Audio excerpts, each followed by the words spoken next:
Mesdames et messieurs, merci d'être là ce matin pour ce compte-rendu de 8 mois de travail qui ont permis d'aboutir à ces propositions concrètes qui vous seront présentées. Pour bien resituer, 2020, un même groupe de travail de 21 membres, composé de tous les groupes politiques, avait travaillé avec 50 propositions pour les libertés locales. Aujourd'hui, ce que nous vous présentons, c'est aussi, en quelque sorte, la nécessité de la réponse aux besoins de liberté, de simplification et de pouvoir d'agir, pour reprendre la formule du Congrès des maires de la semaine de l'année passée, pardonnez-moi.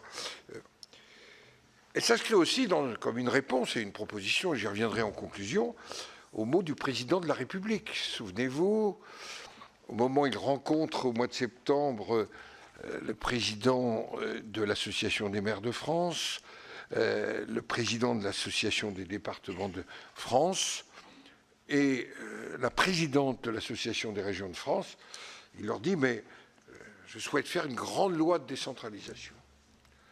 Ce n'était pas la première annonce, je le reconnais, mais la troisième. Et cette fois-ci, disons, ça doit être la bonne. Et donc, nous avons préparé tous les éléments pour qu'il y ait un vrai texte, non pas écrit en tant que texte, ça viendra plus tard, mais qui soit un ensemble de propositions et qui propose une voie pour atteindre ces trois objectifs de pouvoir d'agir, de liberté, de libre administration des collectivités et de simplification. Je crois en effet que la décentralisation ne se décrète pas dans les discours, elle doit se traduire par des actes. Je voudrais rappeler la genèse du groupe de travail. Il a commencé le 5 octobre dernier.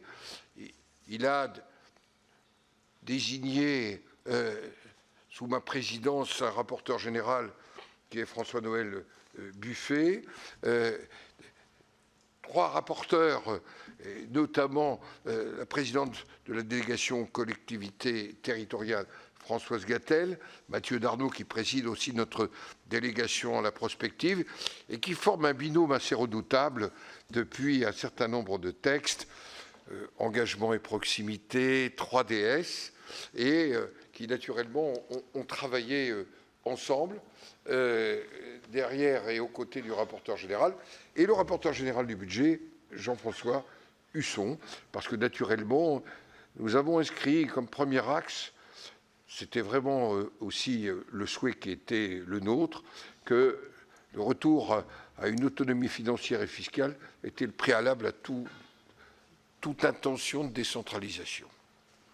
Et puis, avec Stéphane Artano, que j'excuse, Saint-Pierre-et-Miquelon n'est pas toujours à côté du Sénat, il y a le rapport de la délégation aux Outre-mer, qui est un élément extrêmement important, parce qu'on a beaucoup parlé à un moment de l'appel de Fort-de-France, on a évoqué l'évolution dans les Outre-mer, c'est un point important.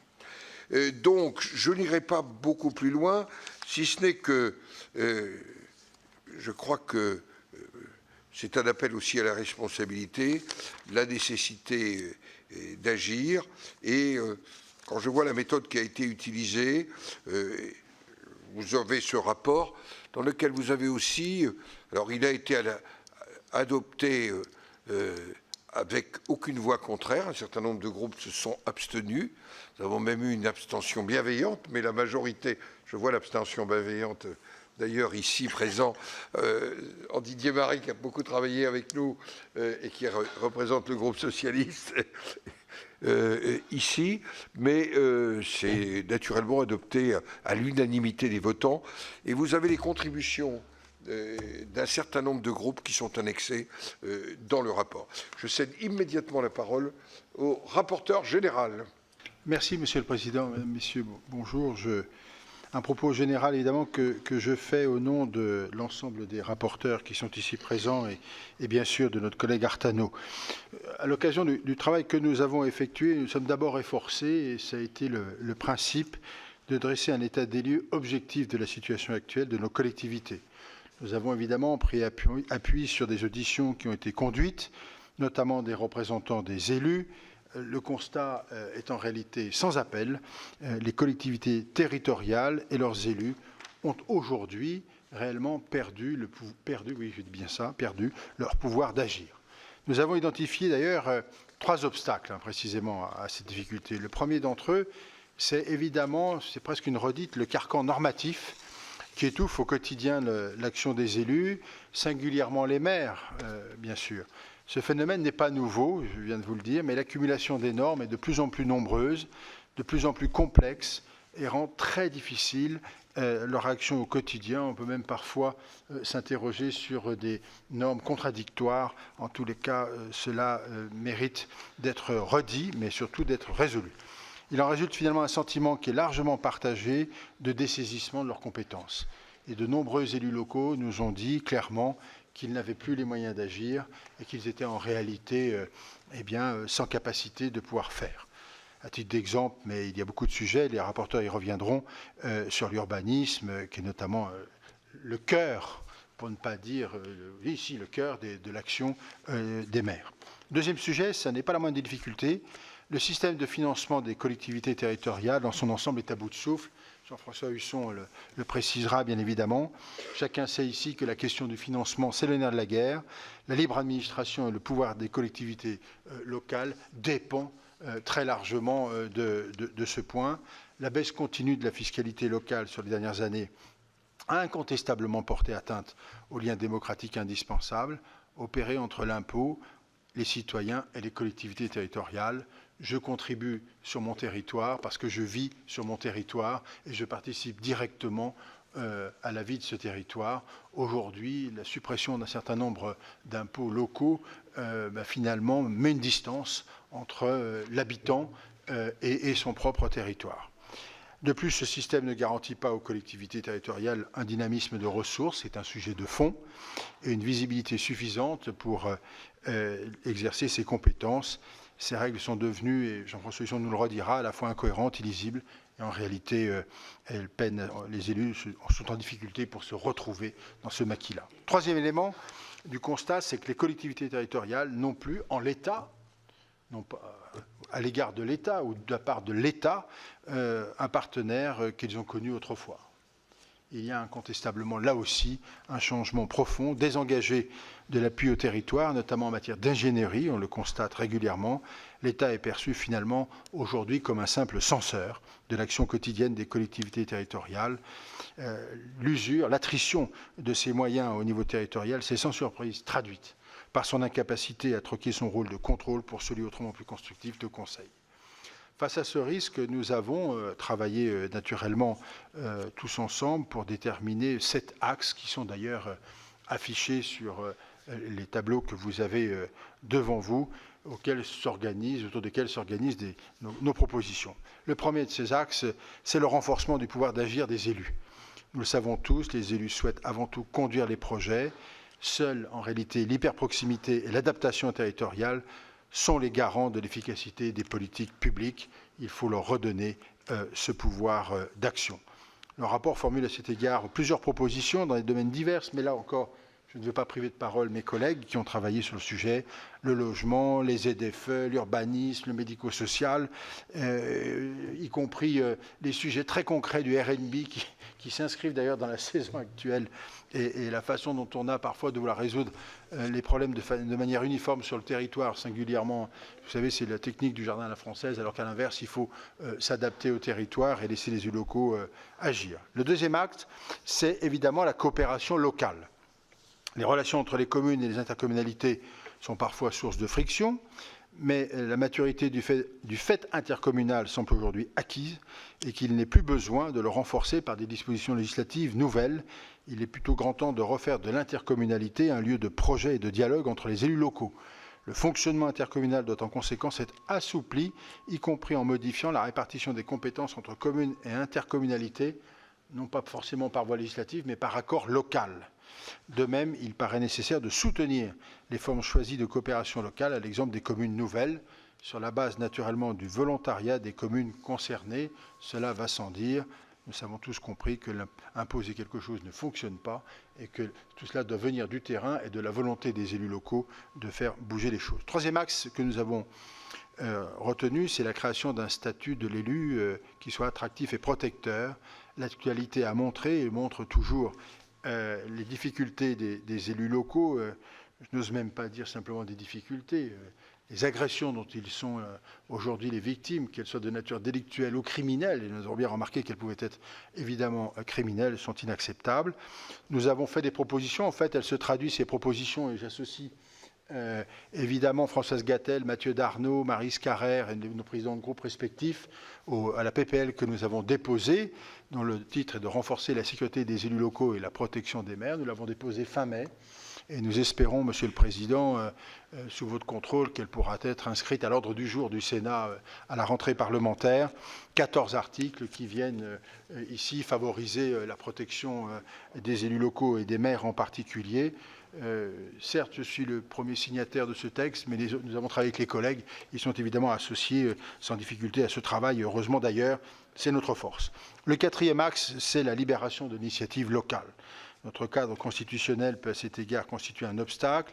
Nous pensons, le Président l'a rappelé, aux situations de nos outre-mer, dans un cadre constitutionnel qu'il faudra rénover pour dépasser les questions entre l'assimilation et la spécialisation législative, s'adapter à la différenciation des territoires. Le rapport de notre collègue Artano est en ce point-là tout à fait instructif et les pistes qu'il a tracées et que nous partageons seront travaillées. Le cinquième axe, c'est trait à un État déconcentré. Nous proposons en la matière de faire du préfet du département l'interlocuteur unique des maires et des élus locaux. Il faut le rendre garant de l'unicité de la parole de l'État sur les projets locaux. C'est absolument essentiel de retrouver ce lien de confiance entre les préfets et les maires, mais au-delà du lien de confiance, la capacité de pouvoir décider des projets locaux, et ce, en toute transparence, mais aussi en toute liberté, ce que l'on a qualifié d'ailleurs de circuit court. Et je crois qu'effectivement, c'est à la fois en circuit court et puis aussi, j'allais dire, avec des sucres rapides, parce que nous en avons besoin. Je reprends une expression déjà utilisée par d'autres, dans d'autres circonstances, sur d'autres sujets. Mais le circuit court jumelé au sucre rapide devrait nous permettre de retrouver de l'efficacité. Il est absolument... nous proposons également de mettre fin à la logique d'appel à projet dans l'accès à l'ingénierie publique et de préférer une logique d'accompagnement sur mesure afin de ne laisser aucune collectivité sur le bord de la route. Et nous proposons de sécuriser les décisions des élus locaux en développant les rescrits, y compris préfectoraux, pour préférer le conseil au contrôle. Le sixième axe est consacré aux finances locales. Nous y formulons 4 propositions. Je ne rentre pas dans le détail de celles-ci. Jean-François Husson le fera. Il est le spécialiste du sujet, bien évidemment. Mais il est clair qu'il faut réformer de fond en comble notre système de financement. La proposition numéro 10 que nous faisons est là pour cela. Il faut que les élus locaux retrouvent la maîtrise de leurs ressources et puissent avoir une protection constitutionnelle. Cela est une de nos propositions. Enfin, le 7e axe, c'est le rôle du Parlement, singulièrement du Sénat, et dans son rôle de contrôle. Nous avons besoin de déployer une palette d'outils de contrôle qui doivent être adaptés et dédiés à l'application au territoire des lois votées, en particulier de systématiser le contrôle qualitatif à tous les échelons de l'application d'une norme. Par ailleurs, nous devons, nous, législateurs, collectivement, nous astreindre plus exactement à la sobriété normative. Vaste programme, un grand homme d'État aurait dit. Mais nous devons quand même nous inscrire dans cette logique. Je vous remercie de l'attention. J'étais sans doute trop long, mais Françoise Gatel, Mathieu Darnaud et Jean-François Husson sont là pour préciser ces lignes que je viens de vous décrire. Merci à vous. Je vais donner la parole. Il y a un peu un symbole. Nous sommes dans une salle, elle peut vous sembler dans l'élévation spirituelle, mais qui porte le nom de René Monory. Et nous venons de faire mémoire de son centenaire, mais il a été un de ceux qui, dès 82, et d'ailleurs parfois en ramant contre, j'allais dire, les sensibilités, indique au Sénat les textes qui étaient présentés, dont nous avons fêté le 40e anniversaire, étaient des textes essentiels. Retrouvés quelque part. L'esprit de 1982, c'est aussi un objectif. Or, depuis 15 ans, disons les choses comme elles sont, nous avons vécu une large recentralisation, une verticalité qui s'est accélérée et malgré tout, et on l'a vu encore récemment, qui est au premier rang? C'est toujours les maires, les conseils municipaux. Donc que les choses soient claires. Nous ne voulons pas simplement faire un rapport de plus, mais je vous dirai la suite que nous donnerons. C'est un rapport pour marquer une vraie rupture par rapport à ce qui s'est passé depuis 15 ans. Voilà pourquoi il nous semblait important que ce soit dans la salle qui porte le nom de René Monory qu'on se retrouve aujourd'hui. Françoise Gatel. Merci, Monsieur le Président. Cela a été dit par le Président Larcher et le Président Buffet. L'ambition que nous servons, elle est simple et en même temps c'est une exigence que ces temps un peu perturbés nous rappellent. C'est l'obligation d'efficacité de l'action publique et jusqu'au dernier kilomètre. Pouvoir agir, le Président l'a rappelé, c'est très compliqué parfois dans notre pays et pour les élus parce que je pense qu'on a un État qui s'est encombré et qui joue souvent un rôle de contremaître, c'est-à-dire il contrôle, il veut tout embrasser et qui trop embrasse mal étreint, et que le circuit court dont parlait le président Buffet, c'est cette conscience de dire que les choses doivent être réglées au bon niveau.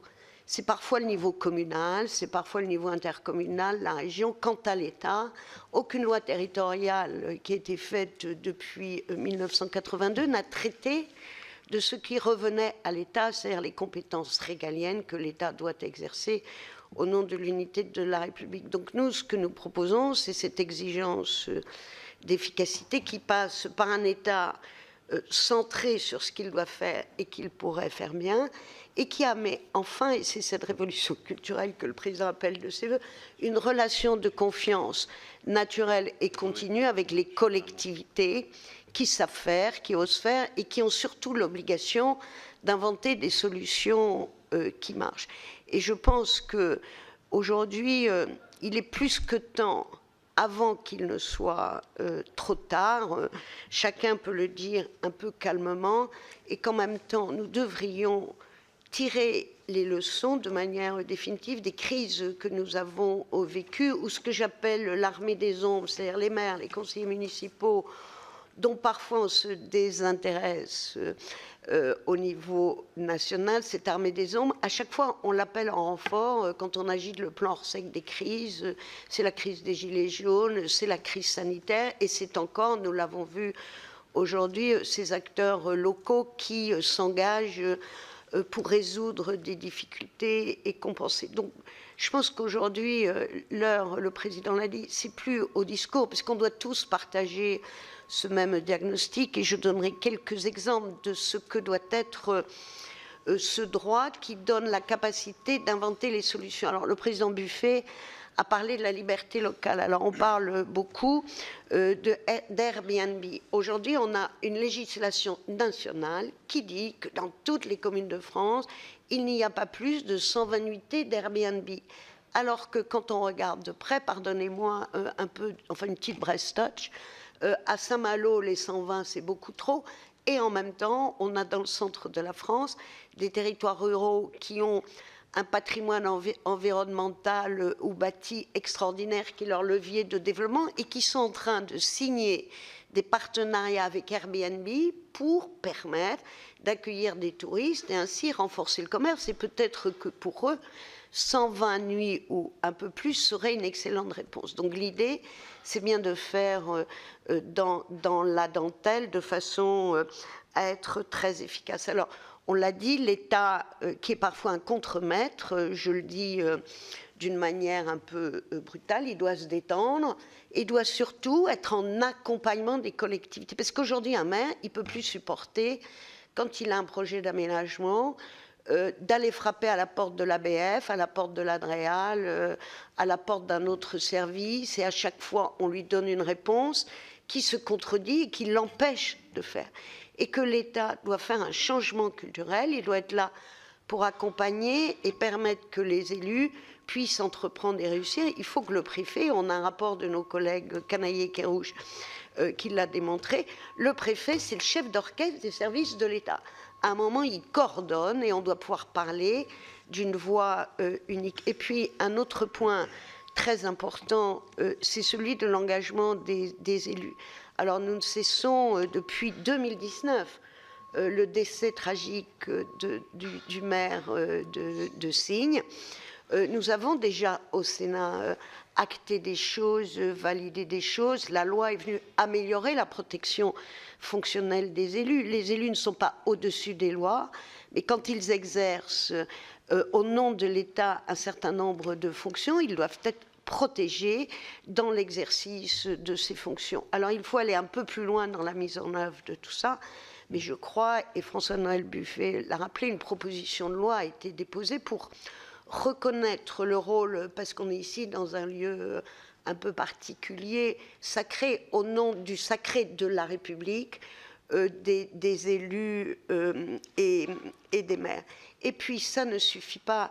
Vous savez qu'en 2020, 106 communes sont restées sans candidat au moment des élections municipales. C'était 80 en 2014.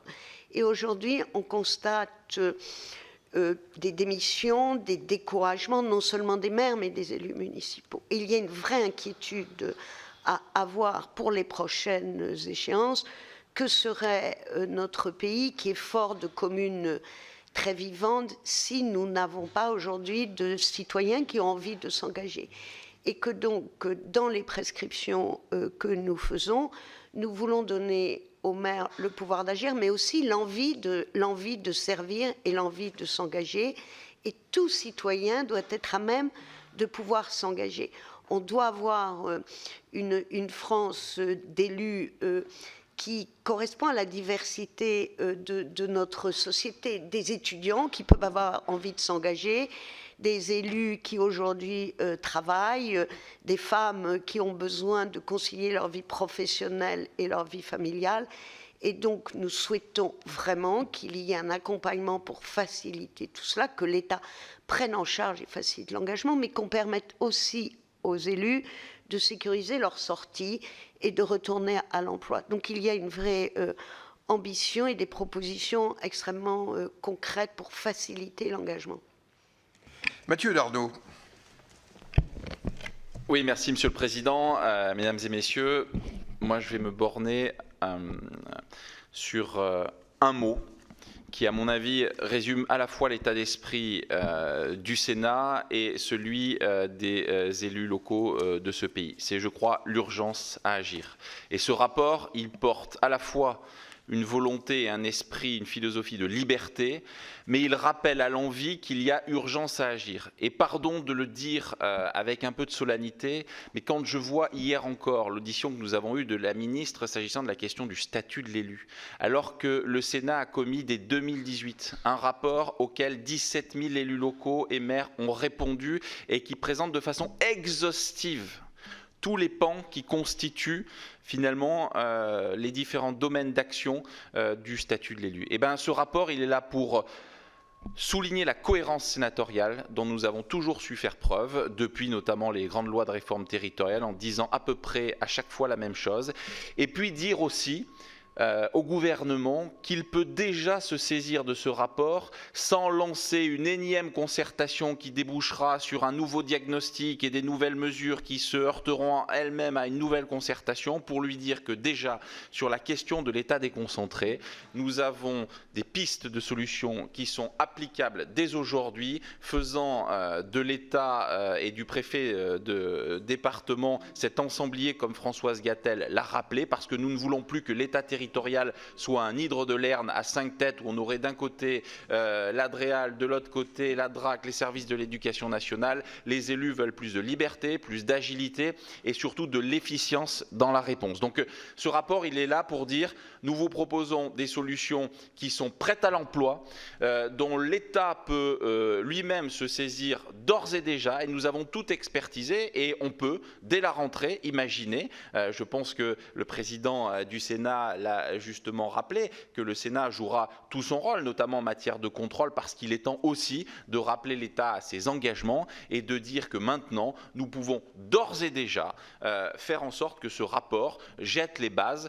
d'une action immédiate, en urgence, qui réponde réellement aux besoins quotidiens des élus du territoire français qui ont encore été mis à contribution durant ces derniers jours pour faire face, comme ils l'ont fait durant la crise des Gilets jaunes, comme ils l'ont fait durant la crise sanitaire.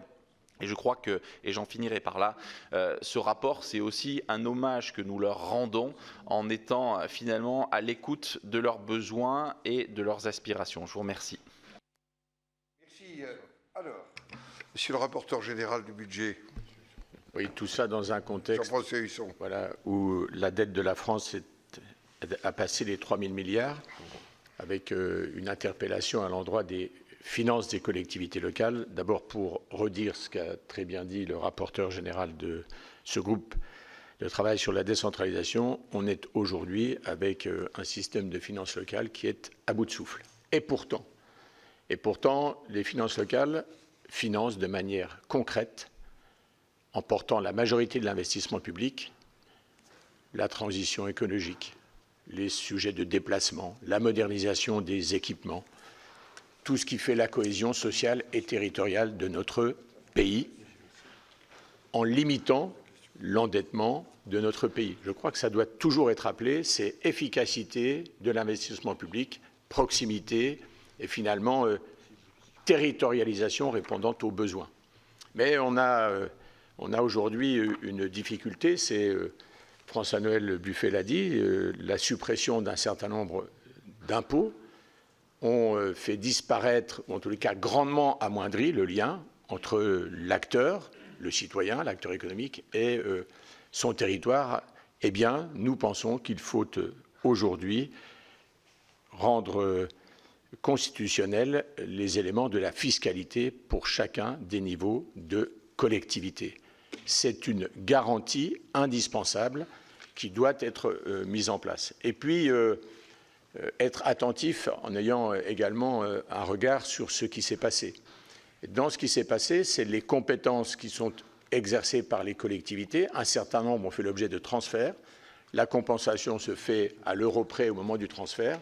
Eh bien, nous proposons qu'il y ait des évaluations régulières de cette compensation. Si il y a une dérive, notamment en termes de dépenses, il faut pouvoir corriger les effets. Et si, à l'inverse, il y a des effets, une amplification et des bénéfices, il faut savoir en tirer également les conclusions. Ça fonctionne et ça doit fonctionner dans les deux sens. Et puis, enfin, et peut-être surtout, j'ai parlé de l'investissement des collectivités locales et notamment de l'échelon communal. Eh bien, aujourd'hui, c'est un méli-mélo de dispositifs, de dotations diverses et multiples. Et là encore, François-Noël Buffet l'a très bien dit, avec, lorsqu'on ne sait pas par quelle porte d'entrée, on sort régulièrement des appels à projets, qui sont des coûts finalement éphémères.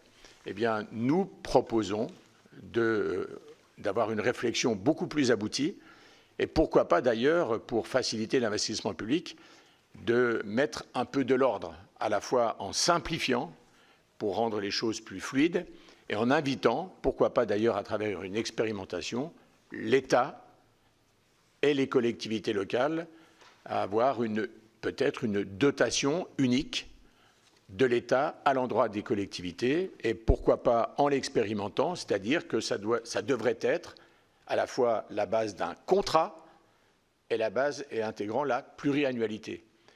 Tout cela parce que ça voudrait dire que l'État est en capacité d'avoir le bon niveau de dialogue avec les territoires et de se mettre d'accord sur des priorités dont on convient, à l'exemple de ce qu'a dit Françoise Gatel il y a quelques instants, que parfois les priorités ne seront pas les mêmes selon les régions, selon les communes, selon les départements. Eh bien, c'est aussi cela, faire vivre un nouvel esprit de décentralisation. Merci. Alors, très concrètement, avant que vous puissiez questionner les rapporteurs, qu'est-ce qu'on va faire de ça? Eh ouais. Qu'est-ce qu'on va faire de ça? D'abord, je retiens que les élus ont besoin de liberté et que les citoyens, ils ont besoin de proximité. Donc, ce travail qui est rendu aujourd'hui, dans mon entretien avec le président de la République lundi, je l'ai évoqué.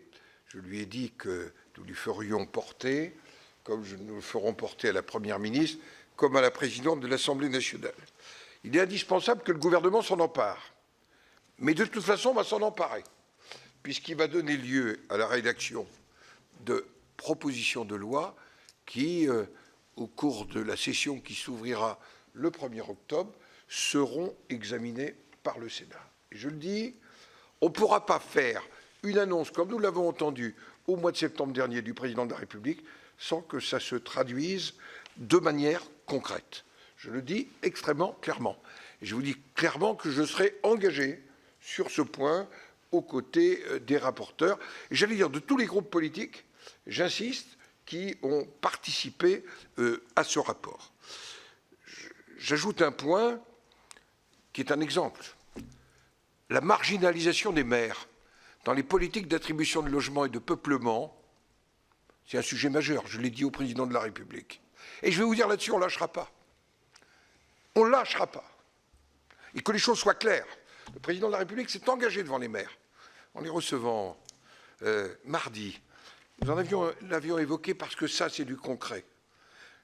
C'est du concret parce que c'est ça qui crée ou pas la cohésion dans une collectivité. Et c'est un signe de confiance, parce qu'on voit bien qu'en 15 ans, on s'est éloigné du rôle et de la place du maire, notamment dans ces politiques de logement. Voilà, je voulais être très très clair. C'est pas fait pour être un rapport de plus. Les rapports, c'est bien, mais maintenant, passons aux actes. C'est vraiment le message que je voulais vous dire, vraiment en remerciant tous les rapporteurs et j'allais dire les 21 membres du groupe de travail, parce que, y compris les contributions, ça démontre que c'est quelque chose d'important. Vous avez la parole.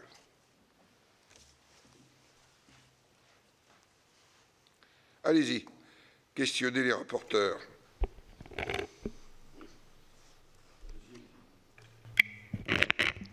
Bonjour, Guillaume Jacot de Public Sénat. Comment vous qualifiez aujourd'hui vos propositions en comparaison de celles que vous avez faites à l'été 2020, les 50 propositions sur les libertés locales? Est-ce que c'est une nouvelle tentative après la loi 3DS qui est loin d'avoir répondu à toutes les réponses au niveau local, ou est-ce que c'est quelque chose qui va beaucoup plus loin que vos travaux d'il y a 3 ans? Comment vous voyez les choses? Donnez la parole au couple de 3DS, d'engagement et proximité. Je pense que cela a été dit, y compris par Mathieu Darnaud, il y a une persévérance dans nos convictions qui n'est pas de l'entêtement ou de l'obstination, mais c'est parce que nous pensons, nous l'avions déjà dit, qu'il est urgent d'agir et que les clés de l'action, elles sont au final assez simples. Et que dans 3DS, nous avons, on va dire, fait un essai qu'il nous faut aujourd'hui transformer. Parce que je trouve qu'à l'époque, il y avait beaucoup de timidité de la part du gouvernement et que nous étions, comment dire, d'une grande, un peu timorés dans l'accueil de nos propositions et qu'aujourd'hui, je pense que nous savons que le principe, c'est un État fort sur ses compétences et des élus qui inventent des choses. Donc nous sommes aujourd'hui, le président l'a dit, dans la détermination d'aller au bout et de valoriser le travail de fond qui est fait, parce que je crois qu'il y a au Sénat une constance, une exigence et une écoute des territoires qui est, je crois, un service qui peut être rendu au gouvernement s'il tend l'oreille. nous pouvons ensemble contribuer parce que, non pas parce que nous souffririons d'un complexe de supériorité en disant nous savons, c'est pas du tout ça. Mais je pense que tout le monde entend ce que disent les maires et l'exigence surtout de la population et que la cohésion sociale, le retour au calme, il se fait à ce prix-là. Donc ce sont des coups de bélier successifs qu'on donne dans la porte, on va dire, d'un État qui est très, très dur, très autoritaire et très fermé. Il faut ouvrir et permettre d'aller au bout. Et je trouve que là, on a des propositions extrêmement concrètes, comme celle que le président a dit sur le logement. Je pense que si on laissait les maires organiser les choses, ça se passerait mieux. Et qu'aujourd'hui, dans nos communes, nous avons des concitoyens qui ne comprennent pas pourquoi, bien que sur une liste d'attente depuis fort longtemps, eux ou leurs enfants, ils ne peuvent pas être accueillis dans un logement social parce qu'il y a un quota qui est imposé par le préfet. Monsieur Darnaud. Oui, très simplement et très directement. J'ai le sentiment que depuis 2017, on peut dresser un bilan qui s'apparente à l'autopsie d'un gâchis. On lance ici même, le président de la République, en 2017, la conférence nationale des territoires, et on a en termes de traduction législative, selon l'aveu même et les propos des ministres eux-mêmes, un texte qui corrige les irritants d'une loi précédente, et le deuxième qui finalement, la loi 3DS, est une boîte à outils. J'indique juste au passage, et je vous invite à faire l'exercice si vous avez quelques instants, à regarder le nombre de décrets d'application qui ne sont toujours pas pris 18 mois après le vote de la loi 3D. Et vous verrez quand même, par les faits, la démonstration que la politique des territoires, ça reste définitivement l'angle mort de la politique du gouvernement. Et bien nous, face à ça, on veut que ce texte, qui s'inscrit encore une fois dans une philosophie tout à fait constante du Sénat, reprenez toutes nos propositions depuis le vote de la loi NOTRe, et vous verrez qu'à chaque fois, on essaie de donner de l'ampleur, et j'en finirai par dire qu'à chaque texte 3DS comme engagement et proximité, nous avons fait œuvre utile et je pense que les principaux apports de ces textes sont issus du Sénat sur l'intercommunalité, sur la répartition des compétences, sur justement cet esprit de liberté que nous n'avons cessé de marteler et qui se retrouve dans quelques dispositions de ces textes. Mais à l'évidence, pour répondre directement à votre question, ce rapport, c'est une invitation à aller beaucoup plus loin, beaucoup plus vite.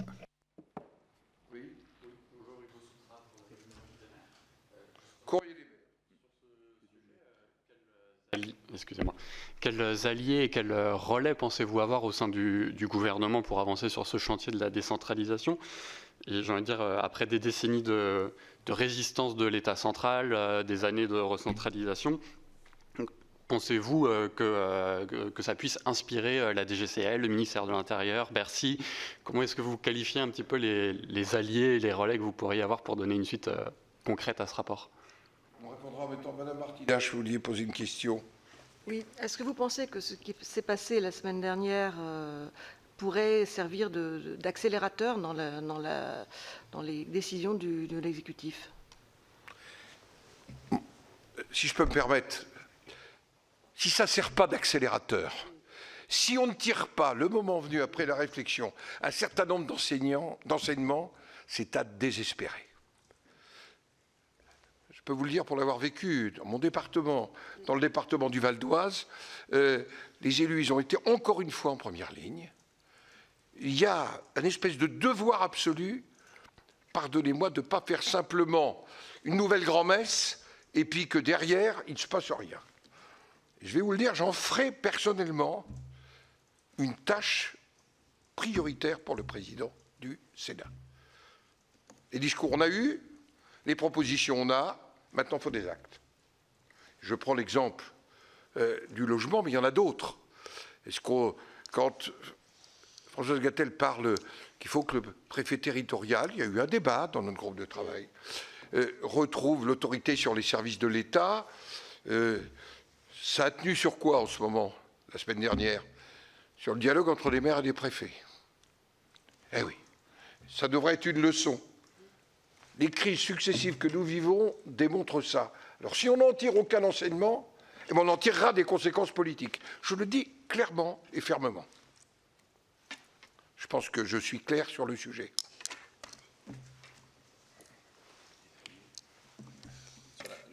Oui, répondre à votre question sur l'inspiration. Nous ne cessons de dire que nous espérons incarner au moins une source d'inspiration pour le gouvernement. Mais plus sérieusement, je crois que la force des travaux que nous avons commis et des rapports que nous avons rendus et des textes que nous avons essayé d'enrichir depuis maintenant 2017 ont tous un point commun.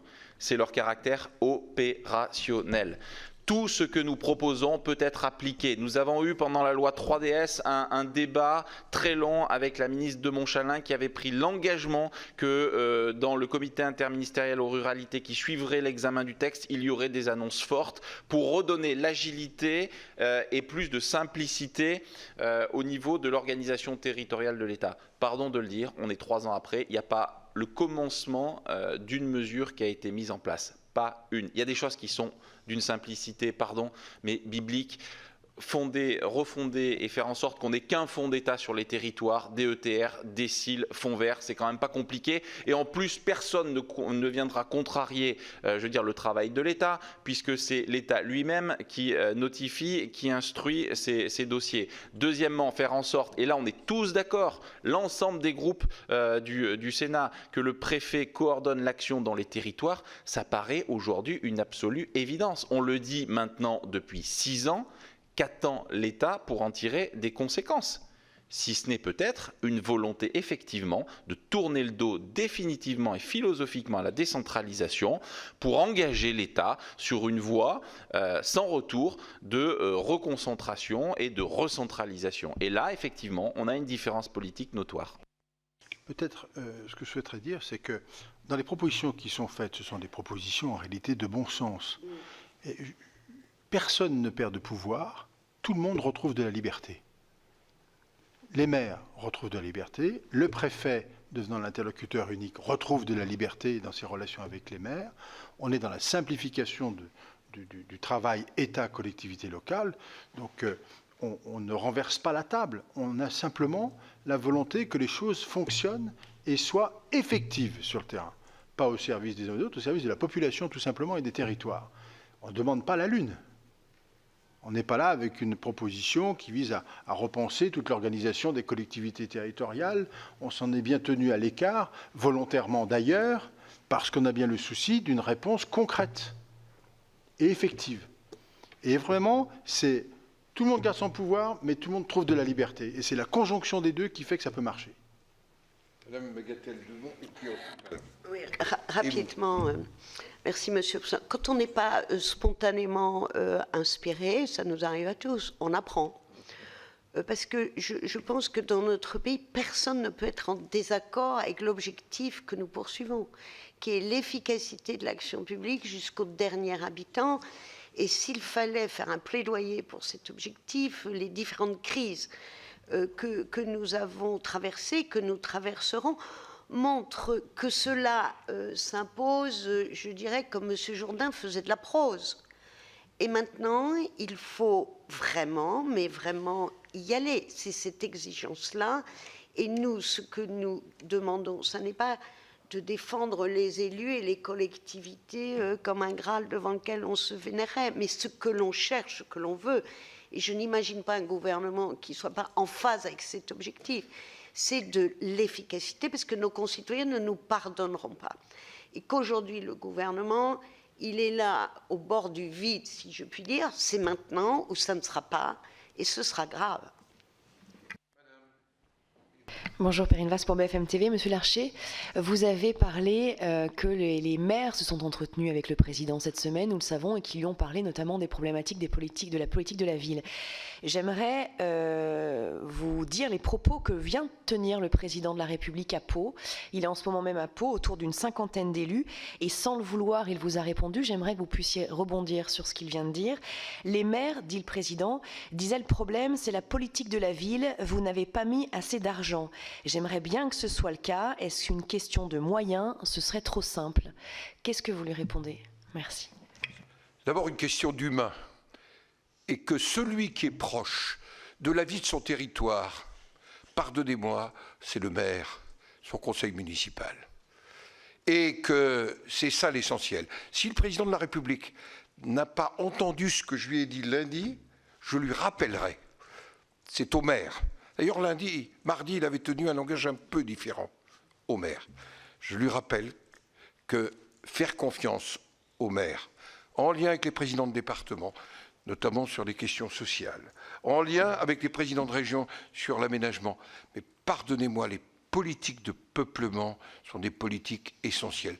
Difficiles à comprendre à l'extérieur, mais vous connaissez bien les questions des collectivités territoriales. Vous savez qu'il faut résoudre des aspects concrets dans une ville, que l'intégration, c'est aussi le résultat de ces politiques-là. Et que l'intégration, c'est l'objectif de faire communauté nationale. Alors si on n'a pas compris ça, si on continue avec des schémas régionaux de logement, des schémas départementaux de logement, où on décide à la place des maires ce qu'on construira, eh bien, il ne se construira plus rien. Je vais vous le dire. Il faut se poser les vraies questions. Et je réponds, pardonnez-moi, directement, poliment, que je maintiens ma proposition que je lui ai faite, que j'avais cru qu'il l'avait entendue mardi, devant les maires. On ne peut pas avoir un langage le mardi et un langage le jeudi qui soit différent. Voilà. C'est clair ?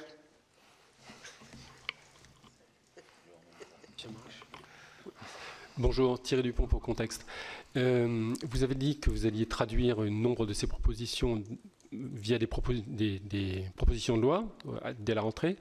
Avant ça, il y aura un rendez-vous important qui sera le budget 2024, dans lequel le Sénat aura un rôle primordial à jouer. Qu'est-ce que vous allez mettre comme priorité pour traduire les propositions là dans le budget 2024 ? Et deuxième question qui s'adresse plus spécialement à Mme Gatel et M. Darnaud. On parle beaucoup de différenciation. Le président de la République en parle beaucoup. Je ne suis pas certain que vous en parlez également puisque vous souhaitez inscrire ce principe dans la Constitution. Je ne suis pas totalement sûr que vous soyez aligné avec le président de la République là-dessus et j'aimerais bien avoir votre avis. Alors, sur l'aspect budgétaire, Jean-François Husson. D'abord, je vous l'ai dit, on est dans un contexte d'inflation de dépenses publiques préoccupant, un niveau de dette inquiétant. Donc, on arrive à un moment d'épreuve de vérité. Et je pense qu'au-delà des mots, il faut regarder pour réduire progressivement notre dette, définir de nouvelles priorités pour la dépense publique. Et je crois qu'il ne vous a pas échappé que les collectivités locales, j'ai eu l'occasion de le dire dans mon court propos, participent grandement à l'investissement public en nourrissant peu d'endettement, puisque sur l'endettement public, vous savez, c'est de l'ordre de 8%. C'est donc des investissements qui répondent mieux aux besoins des populations et des acteurs économiques que l'investissement qui est porté par l'État, qui souvent est financé par du déficit et de la dette. Et quand vous ajoutez la dette budgétaire à la dette climatique, je crois qu'on ne peut pas aujourd'hui regarder nos concitoyens et l'avenir avec sérénité. Donc, il faut siffler la fin de la récréation. Je ne suis pas sûr de ce que j'entends jusqu'à maintenant, puisque l'an passé, on avait eu droit à des expressions de Bruno Le Maire sur un budget à l'euro près. Excusez-moi, mais le budget à l'euro près, il a grandement dérivé. Donc aujourd'hui, on nous fait des assises des finances publiques. Écoutez, moi j'attends de voir, mais il ne vous a pas échappé non plus que dans la période intercalaire, on n'a toujours pas de projet de loi de programmation des finances publiques. Et dans ce projet de loi de programmation des finances publiques, ce serait bien d'arriver à des visions convergentes. Et les visions convergentes, en tout cas ce que vise aujourd'hui le ministre, si j'ai bien tout lu, c'est un effort qui est assez proche de celui qu'on proposait juste avant Noël, où on nous expliquait qu'on était très brutaux, que ça allait être pratiquement du sang et des larmes. Donc la difficulté, c'est que vous ne pouvez pas faire changer les Français, et surtout les élus qui, eux, il y a 36 000 responsables, enfin 35 000 si on prend les communes, comme ça, d'un revers de manche ou de propos. Et donc nous essaierons de faire en sorte à la fois de remettre de l'ordre dans nos finances publiques. Il faudra redéfinir des priorités, mais l'État va devoir, et le gouvernement va devoir écouter et entendre les demandes qui viennent du territoire, des territoires, que ce soit par les associations d'élus, mais surtout là où la décision se travaille et se débat, le Parlement et bien évidemment le Sénat. Je crois qu'il faut changer le paradigme. On vous a dit que le financement des collectivités locales était aujourd'hui illisible. Les élus s'y perdent. Il faut donc, moi je pense que c'est mieux, c'est pas plus de dépenses, c'est mieux dépenser. C'est une dépense plus efficace qui donne de la satisfaction à nos concitoyens. Et pour ça, c'est plus facile si vous préparez avec l'État et vos partenaires les projets que l'on choisit de financer ensemble. Dans certains endroits, ça va être l'adaptation du système éducatif et donc de l'école, du collège. Il y aura des endroits, ce sera des lycées, mais il y a aussi besoin de moderniser des équipements. Regardez l'état aujourd'hui de grands équipements sportifs et culturels construits dans les années 60. Bien aujourd'hui, on est en grande difficulté. Et comment voulez-vous que les Français n'aient pas, dans les territoires qui sont touchés, ce sentiment de déclassement, d'être éloignés de la décision politique? C'est pour ça qu'il faut rapprocher la décision et qu'il faut écouter et prendre en compte les demandes des territoires. Quand on est écouté, on est reconnu et on recrée de la confiance.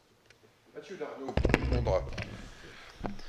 Oui, je crois que la différenciation, c'est finalement peut-être ce qui nous distingue le plus de la méthode qui a été employée. Nous considérons que la différenciation, c'est finalement observer qu'il y a des vérités territoriales qui nécessitent une souplesse, des adaptations.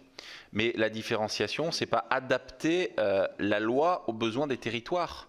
Nous refusons d'imaginer que demain, on va détricoter l'architecture institutionnelle française selon le bon vouloir de tel ou tel élu, de tel ou tel territoire. Non, pour nous, la différenciation, elle est très simple à appliquer. La différenciation, elle peut finalement s'opérer avec la territorialisation de l'action publique, tout simplement. Et c'est ce que nous proposons dans ce rapport. C'est un État incarné par le préfet de département et c'est un tout petit peu plus de liberté laissée aux élus des territoires pour prendre en compte les spécificités locales.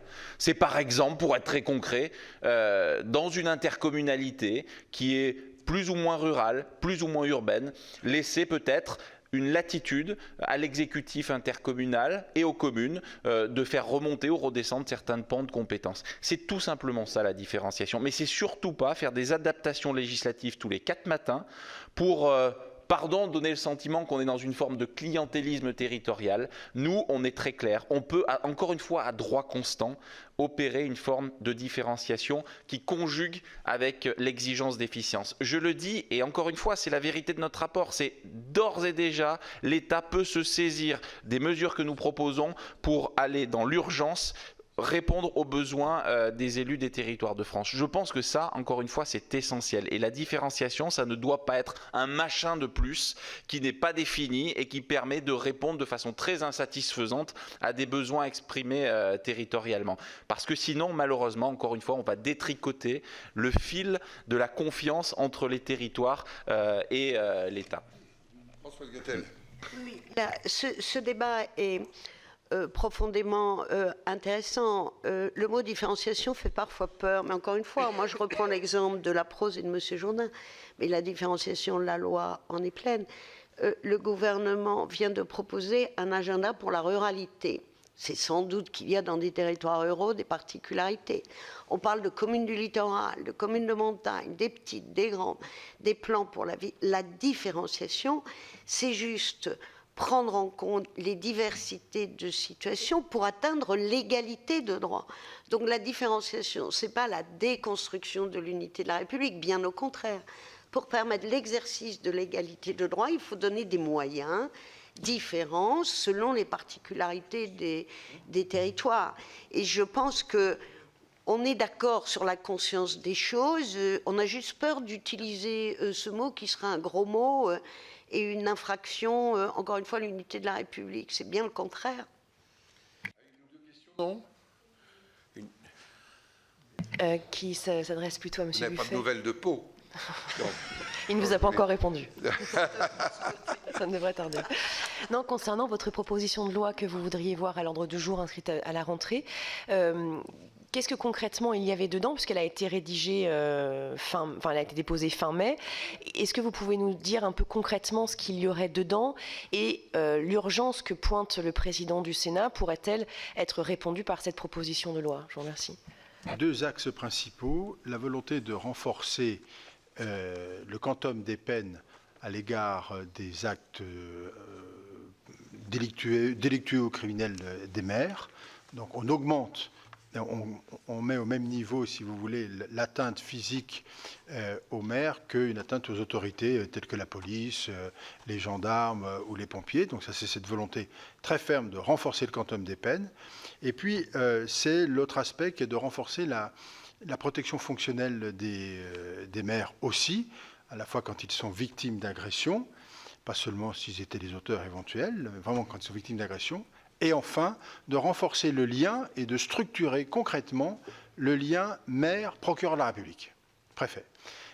Certes, dans le territoire, globalement, les préfets et les maires se parlent, pas de difficulté.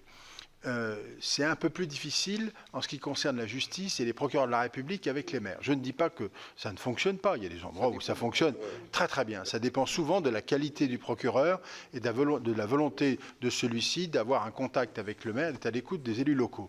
Ce que nous voulons pour éviter, par exemple, ce qui s'est passé à Saint-Brévin, pour faire un exemple très concret, pour éviter ce type de difficultés, on veut organiser ce lien et que de façon établie, j'allais dire, juridiquement et législativement, cette relation soit inscrite dans la loi. Et que finalement, les procureurs de la République, quels qu'ils soient, n'aient pas le choix que d'être en relation régulièrement avec le maire, d'avoir un lien physique, téléphonique, mais en tous les cas systématique, dès lors qu'un maire est victime de pression ou d'agression, le contact s'établit immédiatement et que la réponse judiciaire soit également mise en place. Donc c'est vraiment ces 3 aspects qui sont au cœur des 14 articles de la PPL. Pardon, mais rien n'empêche qu'elle puisse être nourrie. Je comprends pas. Non. On n'a pas, dans le texte qui est proposé, il n'y a pas d'article qui vise la politique de la ville, au sens où vous l'entendez. Concernant le logement dont vous pointiez l'urgence. Ça, c'est un autre aspect. On va serrer dans le temps la conférence des présidents de la semaine prochaine. Inscrira le principe pour la rentrée de renforcer la sécurité des élus et la protection des maires. Ça, c'est la première priorité. En ce qui concerne les propositions de loi, nous allons d'abord voir les réactions de l'exécutif à nos propositions. Et entre-temps, il appartient de transformer ces propositions en propositions de loi, c'est-à-dire en articles. Il y a beaucoup de recommandations, comme le disaient nos rapporteurs, qui n'ont pas besoin. Certaines nécessitent un petit contrôle. Pourquoi la DGCL met tant de temps à prendre un certain nombre de décrets? Pourquoi les préfets sont toujours pas au fait dans beaucoup d'endroits, y compris des contrats de mixité sociale? Enfin, quand même, il y a des comptes à rendre. Et un des rôles du Parlement, c'est le contrôle de l'application de la loi. Et c'est ce que nous allons faire. Il y a, me semble-t-il, une exigence vraiment contrôlée, parce que c'est très bien d'avoir des débats, mais qu'on ne prend pas les décrets derrière, quand on ne les met pas en œuvre, et quand on n'adresse pas au préfet les bonnes circulaires qui vont bien, pardonnez-moi, c'est un dysfonctionnement grave, et c'est notre rôle de le contrôler. Donc il y aura les rédactions. Vous savez que l'automne n'est pas un temps très favorable pour trouver des créneaux de discussion, de propositions de loi, mais elles seront préparées à l'automne et elles seront présentées le moment venu, ça leur appartient. Après, c'est plus le travail du président du Sénat. Le travail du président du Sénat, c'est de dire qu'il y a dans ce pays une nécessité d'en finir avec la recentralisation. Il y a la nécessité de retrouver de la proximité pour les citoyens et de la liberté pour les élus et une relation de confiance entre l'État territorial. À une décentralisation retrouvée, nous avons besoin d'un État territorial fort. Et il n'y a pas d'opposition entre les deux. C'est ça l'objectif, avec pragmatisme. Bien, on a fait le tour. Merci beaucoup d'être. Merci à vous. Vous avez vu qu'on était plutôt décidés, hein? Non mais. Hein? Ça se ressent. Merci au rapporteur. Simplement vous dire que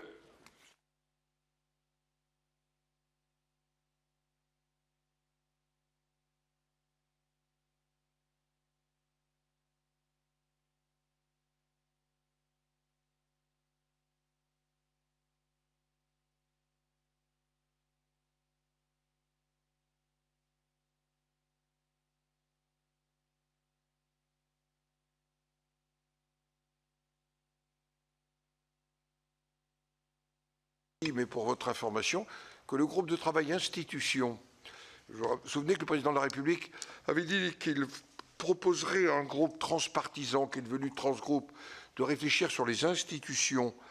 Et le nôtre a commencé son travail en novembre dernier. Il le reprendra à l'automne. Il a le même rapporteur qu'est le président de la commission des lois. Et nous ferons des propositions à la fin de l'année sur le groupe de travail institutionnel, qui a des aspects constitutionnels, mais qui a aussi des aspects tout simplement de fonctionnement de la démocratie. Et nous avons suspendu nos travaux en attendant l'Assemblée nationale un tout petit peu. Je sais que c'est très difficile, et je ne fais nul reproche pour la présidente de l'Assemblée nationale de pouvoir réunir un groupe de travail comme le nôtre, tout groupe politique confondu. C'est beaucoup plus complexe et je me mets à sa place. Mais nous reprendrons, nous avons déjà examiné toute l'élection présidentielle, toute la question des cumuls des mandats, toute la question du fonctionnement de la démocratie, et on va la poursuivre participative par rapport à la démocratie représentative.